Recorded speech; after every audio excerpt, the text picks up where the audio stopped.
செய்திகளுக்கு பிரதான அனுசரணை வழங்குவோர் பரேச லாஷப்பல் விடி கேஷ் அண்ட் கேரி காஸ்லே கோனேஸ் விடி சூப்பர் ஸ்டோர்.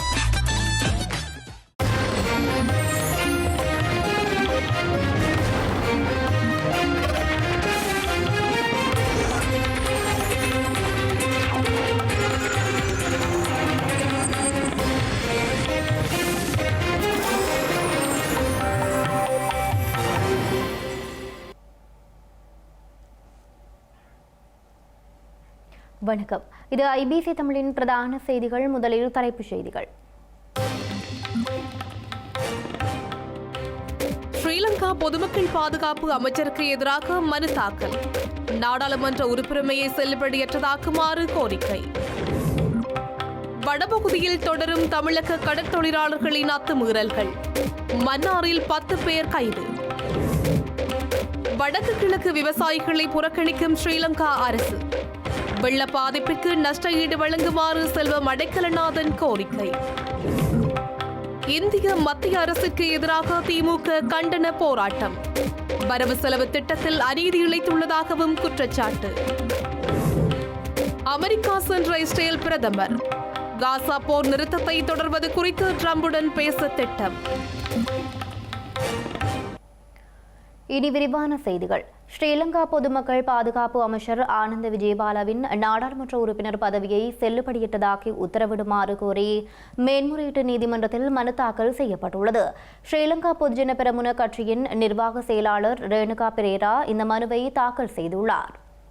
ஸ்ரீலங்கா பொதுமக்கள் பாதுகாப்பு அமைச்சராக ஆனந்த விஜயபால ஜனாதிபதியால் கடந்த நவம்பர் மாதம் 18ஆம் தேதி நியமிக்கப்பட்டிருந்தார். அதனைத் தொடர்ந்து கடந்த டிசம்பர் மாதம் 10ஆம் தேதி வெளியான சண்டே டைம்ஸ் பத்திரிகையில் ஆனந்த விஜயபால ஜனாதிபதியின் தலைமை அதிகாரியாக நியமிக்கப்பட்டதாக செய்தி வெளியிடப்பட்டிருந்தது.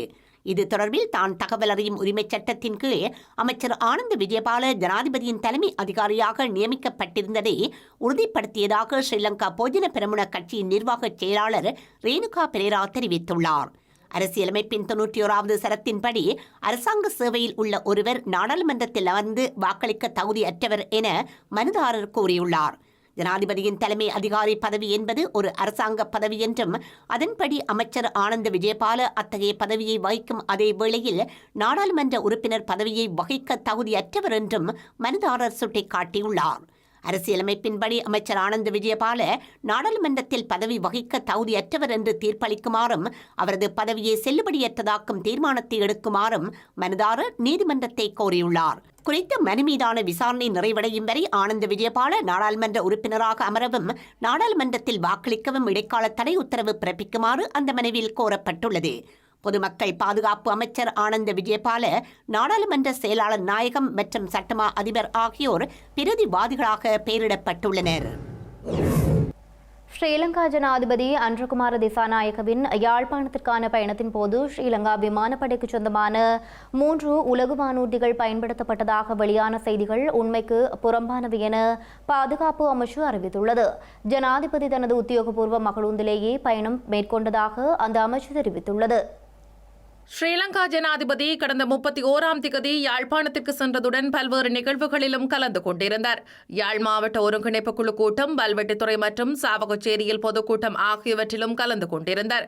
இந்த நிலையில் ஜனாதிபதியின் யாழ்ப்பாண பயணத்தின் போது ஸ்ரீலங்கா விமானப்படையின் 3 உலங்கு வானூர்திகள் பயன்படுத்தப்பட்டதாக சமூக வலைதளங்களில் காணொலி காட்சிகள் வெளியாகியிருந்தன. இது தொடர்பாக அறிக்கை வெளியிட்டுள்ள ஸ்ரீலங்கா பாதுகாப்பு அமைச்சர், ஜனாதிபதியின் யாழ்ப்பாண பயணத்தின் போது உலங்கு வானூர்திகள் பயன்படுத்தப்படவில்லை என சுட்டிக்காட்டியுள்ளது. ஜனாதிபதி தனது உத்தியோகபூர்வ மகளூந்தில் பயணம் மேற்கொண்டதாகவும் சமூக ஊடகங்களில் பரவும் செய்திகள் ஆதாரமற்றவை என்றும் அந்த அமைச்சு அறிவித்துள்ளது. இலங்கை கடற்பரப்பில் அத்துமீறி கடற்தொழில் நடவடிக்கையில் ஈடுபட்டு தமிழக கடற்தொழிலாளர்கள் 10 பேர் கைது செய்யப்பட்டுள்ளனர். அதே நேரம் நெடுந்தீவில் கைது செய்யப்பட்ட 8 தமிழக கடற்தொழிலாளர்களுக்கு 6 வருடங்களுக்கு ஒத்திவைக்கப்பட்டு 2 வருட சிறை தண்டனை ஊர்காவல்துறை நீதிமன்றத்தினால் வழங்கப்பட்டுள்ளது. இந்தியா தமிழகம் ராமேஸ்வரம் மண்டபத்தைச் சேர்ந்த 10 பேர் ஸ்ரீலங்கா கடற்படையினரால் மன்னார் கடற்பரப்பில் வைத்து கைது செய்யப்பட்டுள்ளதுடன் அவர்களிடமிருந்த விசைப்படகு ஒன்றும் பறிமுதல் செய்யப்பட்டுள்ளது.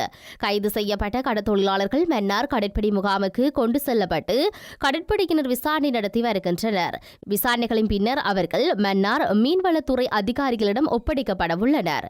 இதேபோல கடந்த 8ஆம் தேதி நெடுந்தீவு கடற்பரப்பில் ஒரு படகுடன் கைது செய்யப்பட்ட இந்திய கடற்தொழிலாளர்கள் 10 பேரினது வழக்கு இன்று ஊர்காவல்துறை நீதிமன்றில் நீதவான் நளினி சுபாஸ்கரன் முன்னிலையில் இன்றைய தினம் விசாரணைக்கு எடுத்துக் கொள்ளப்பட்டது. வழக்கினை ஆராய்ந்த நீதவான் 10 பேரில் 2 சிறுவர்கள் என்பதால் அவர்களை வழக்கிலிருந்து முழுமையாக விடுதலை செய்து உத்தரவிட்டார். அத்துடன் ஏனைய 8 பேருக்கும் 6 வருடங்களுக்கு ஒத்திவைக்கப்பட்ட 2 வருட சிறை தண்டனை வழங்கி நிபந்தனையுடன் விடுதலை செய்தார். 8 பேரில் ஒருவர் படகோட்டி என்பதால் அவருக்கு 6 மாத கடூழிய சிறை தண்டனையும் 4 மில்லியன் ரூபாய் அபராத தொகையும் விதிக்கப்பட்டது. அதனை செலுத்த தவறின் மேலும் 3 மாத சிறை தண்டனையை அனுபவிக்க வேண்டும் எனவும் நீதவான் நளினி சுபாஸ்கரன் உத்தரவிட்டிருந்தார். ஸ்ரீலங்கா அரசாங்கம் வடக்கு கிழக்கில் உள்ள விவசாயிகளின் பிரச்சினைகளுக்கு இதுவரை உரிய தீர்வை பெற்றுக் கொடுக்க தவறியுள்ளதாக நாடாளுமன்ற உறுப்பினர் செல்வம் அடைக்கலநாதன் தெரிவித்துள்ளார். பல்வேறு பாதிப்புகளுக்கு மத்தியில் விவசாய செய்கையை முன்னெடுத்துள்ள விவசாயிகளின் நெல்லுக்கு உரிய நிர்ணய விலையை தீர்மானிக்க அரசாங்கம் துரித நடவடிக்கைகளை மேற்கொள்ள வேண்டும் என மன்னாரில் உள்ள அவரது அலுவலகத்தில் இன்று காலை இடம்பெற்ற ஊடக சந்திப்பில் அவர் இதனை தெரிவித்துள்ளார். விவசாயிகள் தொடர்ச்சியாக இயற்கை அனர்த்தத்தின் காரணமாக தங்களுடைய விவசாய அழிவுகளை அவர்கள் நியாயமான தீர்வை தர வேண்டும் என்று எண்ணுகின்ற அதே வேளையிலே நெல்லினுடைய விலை அரசாங்கம் தன்னுடைய நிலைப்பாட்டிலே இந்த நெல்லு விலையை நிர்ணயம் செய்கின்ற நிலையிலே அவருடைய சிந்தனை இருக்கவில்லை என்பதை நான் இங்கு குறிப்பிட விரும்புகின்றேன். அந்த வகையிலே நேற்றைய தினம் இதற்கு பொறுப்பான அமைச்சர் அவர்கள் இந்த நெல்லின் விலையை அறிவிப்பதாக சொல்லுகின்ற அதே நேரத்திலே அனுராதபுரம் ஏனைய இடங்களிலே நெல் அறுவடை ஆரம்பித்த பின்புதான் இந்த நெல் நிர்ணய விலையை தாங்கள் அறிவிப்பதாக சொல்லி இருக்கிறார்கள். அனுராதபுரம் விவசாயிகளா அல்லது எங்களுடைய வடக்கு கிழக்கிலே இருக்கின்ற விவசாயிகள் ஒன்று தெரியவில்லையா என்ற கேள்வியை எழுப்பது. மேலே அரசாங்கம் என்னை பொறுத்த மட்டிலே நான் அறிந்ததை பொறுத்த மட்டிலே விலையை குறைவான நிலையிலே கிட்டத்தட்ட 6,000 ரூபாய்க்கு எடுக்கின்ற ஒரு நிர்ணய விலையைத்தான் அரசாங்கம் போடப்போவதாக அறிகிறோம். ஆகவே இது உண்மையிலே விவசாயிகளுடைய வயிற்றிலே விவசாயிகளுடைய ஒட்டுமொத்த அவர்கள் இந்த விவசாய துறையிலே செலவழித்த முதலீடை மீண்டும் பெற முடியாத ஒரு நிலைக்கு இருந்து கொண்டிருக்கிறார். ஆகவே அரசாங்கம் கூடுதலான ஒரு விலை நிர்ணயத்தை போட வேண்டும். அப்படி போடவில்லை என்றால் ஏனைய தனியார் நிறுவனம் அவர்கள் இன்னும் அரசாங்கத்தின் விலையை விட குறைவாக எடுக்கின்ற ஒரு வாய்ப்பை அவர்கள் விலையை நிர்ணயம் செய்வார்கள். ஆகவே கூடுதலான ஒரு விலையை இலங்கை அரசாங்கம் இடுகின்ற போதுதான் தனியார் நிறுவனமும் கூடுதலான விலைக்கு நெல்லை வாங்குகின்ற சூழல் ஏற்படும். மன்னார் நீதிமன்றத்துக்கு முன்னால் இடம்பெற்ற துப்பாக்கி சூட்டு சம்பவத்துடன் தொடர்புடைய மற்றொரு சந்தேக நபர் கைது செய்யப்பட்டுள்ளார். குறித்த நபர் யாழ்ப்பாணம் பெரியவிளான் பகுதியில் மறைந்திருந்த நிலையிலேயே விசேட அதிரடிப்படை மற்றும் யாழ்ப்பாண காவல்துறை புலனாய்வு பிரிவினரால் கைது செய்யப்பட்டுள்ளார். மன்னார் நீதிமன்றத்திற்கு முன்பாக கடந்த மாதம் நடைபெற்ற துப்பாக்கிச் சூட்டு சம்பவத்தில் 2 உயிரிழந்தனர். வழக்கு விசாரணைக்கு வந்தவர்கள் மீது முன் விரோதம் காரணமாக துப்பாக்கிச் சூடு நடத்தப்பட்டிருந்தது. இந்த துப்பாக்கிச் சூடு சம்பவத்துடன் தொடர்புடைய 5 ஏற்கனவே கைது செய்யப்பட்டு விளக்கமறியலில் வைக்கப்பட்டுள்ள நிலையில் மேலும் ஒரு சந்தேக நபர் யாழ்ப்பாணம் பெரியவிளான் பகுதியில் வைத்து நேற்று கைது செய்யப்பட்டுள்ளார். மன்னார் நொச்சிக்குளம் பகுதியைச் சேர்ந்த 29 வயதுடைய நபரை கைது செய்யப்பட்டுள்ளார். கைது செய்யப்பட்ட சந்தேக நபர் மேலதிக விசாரணைக்காக மன்னாருக்கு கொண்டு செல்லப்பட்டுள்ளார்.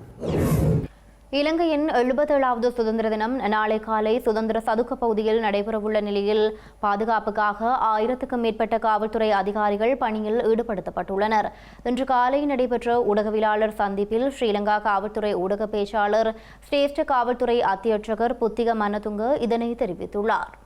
இலங்கையின் 77வது சுதந்திர தினம் நாளைய தினம் கொண்டாடப்படவுள்ள நிலையில் பாதுகாப்புக்காக 1000க்கும் மேற்பட்ட காவல்துறை அதிகாரிகள் ஈடுபடுத்தப்பட்டுள்ளதாக ஸ்ரீலங்கா காவல்துறை ஊடக பேச்சாளர் சிரேஷ்ட காவல்துறை அத்தியட்சகர் புத்திக மனதுங்க தெரிவித்தார். இதன்படி சுதந்திர தின நிகழ்வுகளை பார்வையிட வருபவர்கள் பரிசோதிக்கப்பட்டு பின்னர் சுதந்திர தின விழாவிற்கு அனுப்பப்படுவார்கள் எனவும் சுதந்திர தின விழாவில் ஏராளமானோர் பங்கேற்பார்கள் என எதிர்பார்க்கப்படுவதாகவும் அவர் குறிப்பிட்டுள்ளார். அத்துடன் சுதந்திர தினத்தையொட்டி நாளைய தினம் விசேட போக்குவரத்து திட்டம் நடைமுறைப்படுத்தப்பட உள்ளதாகவும் தெரிவித்தார். பொது நிர்வாகம், மாகாண சபைகள் மற்றும் உள்ளூராட்சி அமைச்சகம் இந்த ஆண்டு சுதந்திர தின விழாவை குறைந்த செலவில் நடத்த திட்டமிட்டுள்ளது. இந்த ஆண்டு சுதந்திர தின விழாவில் பங்கேற்கும் முப்படையினரின் எண்ணிக்கை 40% குறைக்கப்பட்டுள்ளதுடன் அணிவகுப்புக்கு முப்படை கவச வாகனங்களை பயன்படுத்தாமல் இருப்பதற்கும் தீர்மானிக்கப்பட்டுள்ளதாக தெரிவிக்கப்பட்டுள்ளது. புத்தளம் கல்பட்டி பகுதியில் காற்றாலை மின் உற்பத்தி கோபுரத்தின் ஒரு பகுதி இடிந்து வீழ்ந்ததில் 3 வீடுகள் சேதமடைந்துள்ளன. இந்த அனர்த்தத்தினால் எவருக்கும் எந்தவொரு பாதிப்பும் ஏற்படவில்லை என குறிப்பிடப்படுகின்றது. புத்தளம் கல்பட்டி பகுதியில் உள்ள தனியார் மின்சார உற்பத்தி நிறுவனத்திற்கு சொந்தமான காற்றாலை கோபுரத்தின் ஒரு பகுதி திடீரென இடிந்து விழுந்ததில் குறித்த அனர்த்தம் இடம்பெற்றுள்ளது. குறித்த இடத்தில் 5 காற்றாலை கோபுரங்கள் இருப்பதாகவும் அவற்றில் ஒன்றின் ஒரு பகுதி இவ்வாறு இடிந்து வீழ்ந்துள்ளதாகவும் தெரிவிக்கப்பட்டுள்ளது. குறித்த காற்றாலை கோபுரத்தின் ஒரு பகுதி இடிந்து வீழ்ந்ததில் ஒரு வீடு முற்றிலும் 2 வீடுகள் பகுதியளவிலும் சேதமடைந்துள்ளன. சேதமடைந்த வீடுகளுக்கான நஷ்டஈடு வழங்க குறித்த நிறுவனம் முன்வந்துள்ளது. திருகோணமலை மாவட்டம் வீரநகர் பகுதியில் உள்ள பொதுமக்கள் குடியிருப்பு பிரதேசத்தை கடலரிப்பிலிருந்து பாதுகாப்பதற்கு கல்வேலி நிர்மாணிக்கும் பணியினை ஸ்ரீலங்கா வெளிவிகாரம் மற்றும் வெளிநாட்டு வேலைவாய்ப்புகள் பிரதி அமைச்சர் அருண் கேமசந்திரா இன்றைய தினம் ஆரம்பித்து வைத்துள்ளார். நீண்ட காலமாக மக்களின் தேவையாக உள்ள இந்த திட்டத்தின் கீழ் மக்களை பாதுகாப்பதற்கு புதிய அரசாங்கத்தின் கீழ் நடவடிக்கைகள் எடுக்கப்பட்டிருப்பதாகவும் மிக விரைவில் நிறைவுக்கு கொண்டு வரப்படும் என தாம் நம்புவதாகவும் அவர் தெரிவித்துள்ளார். விசேடமாக இன்று நாங்கள் திருகோணமலையின் வீரநகர் பிரதேசத்தில் இருக்கின்றோம். குறிப்பாக பெருமளவிலான மீனவர் மக்கள் வசிக்கும் பிரதேசமாக இந்த பிரதேசம் இருக்கின்றது. தொடர்ந்தும் கடல் அரிப்புக்கு உள்ளாக்கப்படும் இந்த பிரதேசத்தில் மக்களது வேண்டுகோளாக இருந்தது ஒரு நீண்ட கல்வேலியை அமைத்து தருமாறு. எது எவ்வாறாயினும் அது கடந்த காலங்களில் வெற்றிகரமாக கைகூடவில்லை. எனினும் நாங்கள் அரசாங்கம் பதவியேற்றதன் பின்னர் இந்த விடயம் தொடர்பாக நாங்கள் பேசியிருந்தோம். கடந்த சில வாரங்களுக்கு முன்னர் கூட இந்த மக்கள் பல்வேறு தரப்பட்ட அனர்த்தங்களுக்கு முகம் கொடுத்து கொண்டிருந்தார்கள். ஆகவே இந்த வேளையிலே எமது அமைச்சர்கள், குறிப்பாக எமது சுற்றுச்சூழல் அமைச்சர், அதுபோன்று இந்த கரையோர பாதுகாப்பு திணைக்களம், மேலும் அனர்த்த முகாமைத்துவ அந்த பிரிவு, அதுபோன்று திருகோணமலை மாவட்ட அரசாங்க அதிபர் உள்ளிட்ட இந்த துறை சார்ந்த வல்லுநர்கள் உள்ளிட்ட அனைவரதும் அந்த பங்களிப்புடன் இந்த விடயம் இன்று இங்கு ஆரம்பித்து வைக்கப்பட்டிருக்கின்றது. அவை நாங்கள் நம்புகின்றோம் மிகவும் விரைவாக இந்த மக்களின் பாதுகாப்பை உறுதிப்படுத்தும் நோக்கத்துடன் இந்த செயற்திட்டத்தில் எங்களால் முடிவு கொண்டு வர முடியும். இதன் மூலமாக பெருமளவிலான மக்கள் இந்த கிராமத்திலும் அதுபோன்று இந்த நகரத்திலும் பெருமளவிலான மக்கள் பாரிய பலனினை அடைவார்கள் என்பதில் எந்த விதமான ஐயம். மட்டக்களப்பு கொக்கட்டிச்சோலை காவல் பிரிவுக்குட்பட்ட பன்சேனை அடைச்சல் பகுதியில் மின்சாரம் தாக்கியதில் குடும்பஸ்தர் ஒருவர் உயிரிழந்துள்ளார். காட்டு யானைக்கு பயந்து ஓடியதில் சட்டவிரோத மின்கம்பியில் சிக்குண்டு உயிரிழந்துள்ளார். மட்டக்களப்பு கொக்கட்டிச்சோலை காவல் பிரிவிற்குட்பட்ட பன்சேனை அடைச்சல் பகுதியில் குறித்த நபர் வயலுக்கு காவலுக்கு சென்றபோது இன்று அதிகாலை 2 மணியளவில் யானை துரத்தி சென்றுள்ளது. இதன்போது யானைக்கு பயந்து ஓடியதில் சட்டவிரோதமாக இணைக்கப்பட்டிருந்த மின்கம்பியில் சிக்குண்டு குறித்த நபர் உயிரிழந்துள்ளார். இவ்வாறு உயிரிழந்தவர் முதலைக்குடாவை சேர்ந்த 2 பிள்ளைகளின் தந்தையான சோமசுந்தரம் சீராளசிங்கம் என அடையாளம் காணப்பட்டுள்ளார். இது தொடர்பிலான மேலதிக விசாரணைகளை கொக்கட்டிச்சோலை காவல்துறையினர் முன்னெடுத்து வருகின்றனர். கிழக்கில் உள்ள நாகர்கால ஆலயமாக திகழும் மட்டக்களப்பு வந்தாரமூலை ஸ்ரீ நிர்முக விநாயகர் ஆலயத்தில் விவசாயிகளின் அறுவடை செய்யப்பட்ட நெல்லை வழிபடும் நிகழ்வானது வைபவ ரீதியாக நடைபெற்றுள்ளது. புது ஆண்டில் அறுவடை செய்யப்பட்ட நெல்லை இறைவனுக்கு முதல் அர்ப்பணித்த பின் வீடுகளுக்கு எடுத்துச் செல்வது வந்தார்முறை மக்களிடையே பாரம்பரியமாக காணப்படுகின்றது. மட்டக்களப்பு வந்தாரமூலை மக்களிடையே புது ஆண்டில் அறுவடை செய்யப்பட்ட நெல்லை இறைவனுக்கு முதல் அர்ப்பணித்த பின்னர் வீடுகளுக்கு எடுத்து செல்வது தொன்று தொட்டு நடைபெற்று வருகின்ற ஒரு பாரம்பரிய முறையாக காணப்படுகிறது. வயலில் விளைந்த வேளாண்மையை அறுவடை செய்து ஸ்ரீ நிர்முக விநாயகரிடத்தில் வைத்து வழிபாடு செய்வது கிராம மக்களின் நீண்ட காலமாக இருந்து வருகின்ற ஒரு பாரம்பரிய முறையாகும். வழிபாடுகள் செய்த பின்னர் நெல் மற்றும் நெற்கதிர்களை ஆலயத்திலிருந்து தத்தமது வீடுகளுக்கு புதிதாக எடுத்துச் செல்லும் நடைமுறை காணப்படுகிறது. அதேபோன்று இந்த முறையும் பந்தாரமூலை ஸ்ரீ நிர்முக விநாயகர் ஆலயத்தில் புதிரெடுக்கும் நிகழ்வு மிக சிறப்பாக நடைபெற்றது. செய்திகளின் நிறைவாக இனி மீண்டும் தலைப்புச் செய்திகள். ஸ்ரீலங்கா பொதுமக்கள் பாதுகாப்பு அமைச்சருக்கு எதிராக மனு தாக்கல். நாடாளுமன்ற உறுப்பினரையை செல்லுபடியற்றதாக்குமாறு கோரிக்கை. வடபகுதியில் தொடரும் தமிழக கடற்தொழிலாளர்களின் அத்துமீறல்கள். மன்னாரில் 10 பேர் கைது. வடக்கு கிழக்கு விவசாயிகளை புறக்கணிக்கும் ஸ்ரீலங்கா அரசு. வெள்ள பாதிப்பிற்கு நஷ்ட ஈடு வழங்குமாறு செல்வம் அடைக்கலநாதன் கோரிக்கை. இந்திய மத்திய அரசுக்கு எதிராக திமுக கண்டன போராட்டம். வரவு செலவு திட்டத்தில் அநீதி இழைத்துள்ளதாகவும் குற்றச்சாட்டு.